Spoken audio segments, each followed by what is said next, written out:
ഉപമന്യുവിന്റെ ഭക്തി, ശിവൻ നൽകിയ അദ്ഭുത അനുഗ്രഹം. ഒരു കാലത്ത് ഒരു ചെറിയ ഗ്രാമത്തിൽ ഉപമന്യു എന്ന ബാലൻ താമസിച്ചിരുന്നു. അവനും അവന്റെ അമ്മയും വളരെ ദരിദ്രരായിരുന്നു. എങ്കിലും ഉപമന്യുവിന്റെ ഹൃദയം ഭക്തിയാൽ നിറഞ്ഞിരുന്നു. അവൻ വളരെ സ്നേഹത്തോടെ ശിവനെ ആരാധിക്കാറുണ്ടായിരുന്നു. ഒരു ദിവസം ഉപമന്യു തന്റെ കൂട്ടുകാരന്റെ വീട്ടിൽ പോയി. അവിടെ അവൻ ഒരു ബാലൻ പാല് കുടിക്കുന്നതു കണ്ടു. പാൽ കണ്ടപ്പോൾ ഉപമന്യുവിന് വലിയ ആഗ്രഹം തോന്നി. അവൻ വീട്ടിലെത്തിയപ്പോൾ അമ്മയോട് ചോദിച്ചു, അമ്മേ, എനിക്കും കുറച്ച് പാൽ കിട്ടുമോ? അമ്മയുടെ ഹൃദയം വേദനിച്ചു. കാരണം അവരുടെ വീട്ടിൽ പാൽ വാങ്ങാൻ പോലും പണമില്ലായിരുന്നു. അവൾ ഗോതമ്പ് പൊടി വെള്ളത്തിൽ കലക്കി ഉപമന്യുവിന് കൊടുത്തു.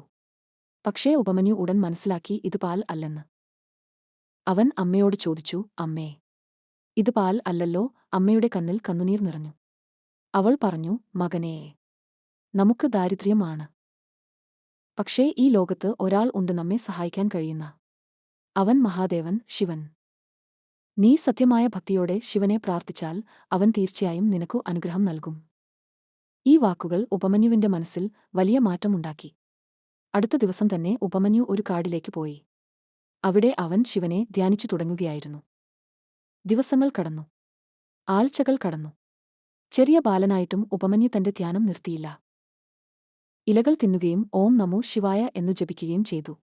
അവന്റെ ഭക്തി കണ്ടപ്പോൾ ശിവൻ സന്തോഷിച്ചു.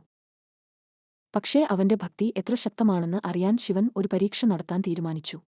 ശിവൻ ഒരു സന്യാസിയുടെ രൂപത്തിൽ ഉപമന്യുവിന്റെ മുമ്പിൽ പ്രത്യക്ഷപ്പെട്ടു. ആ സന്യാസി പറഞ്ഞു, നീ എന്തിനാണ് ശിവനെ ആരാധിക്കുന്നത്? അവൻ ആരാധിക്കാൻ യോജിച്ച ദൈവമല്ല. ഇത് കേട്ട് ഉപമന്യു കോപിച്ചു. അവൻ പറഞ്ഞു, ശിവൻ ലോകത്തിലെ ഏറ്റവും മഹത്തായ ദൈവമാണ്. എനിക്ക് ജീവൻ ഉണ്ടാകുന്നത് വരെ ഞാൻ ശിവനെ ആരാധിക്കുന്നത് നിർത്തില്ല. ഈ വാക്കുകൾ കേട്ട ഉടൻ ആ സന്യാസിയുടെ രൂപം പ്രകാശത്തോടെ മാറി. അവിടെ മഹാദേവൻ ശിവൻ തന്നെയായിരുന്നു. കാട് മുഴുവൻ ദിവ്യപ്രകാശം നിറഞ്ഞു. ശിവൻ സന്തോഷത്തോടെ ഉപമന്യുവിനോട് പറഞ്ഞു, മകനേ, നിന്റെ ഭക്തി എന്നെ വളരെ സന്തോഷിപ്പിച്ചു. ഇനി നിനക്ക് ഒരിക്കലും ദാരിദ്ര്യം അനുഭവിക്കേണ്ടി വരില്ല. ശിവൻ ഉപമന്യുവിന് അനുഗ്രഹം നൽകി. അവനെ ഒരു മഹർഷിയായി അനുഗ്രഹിച്ചു.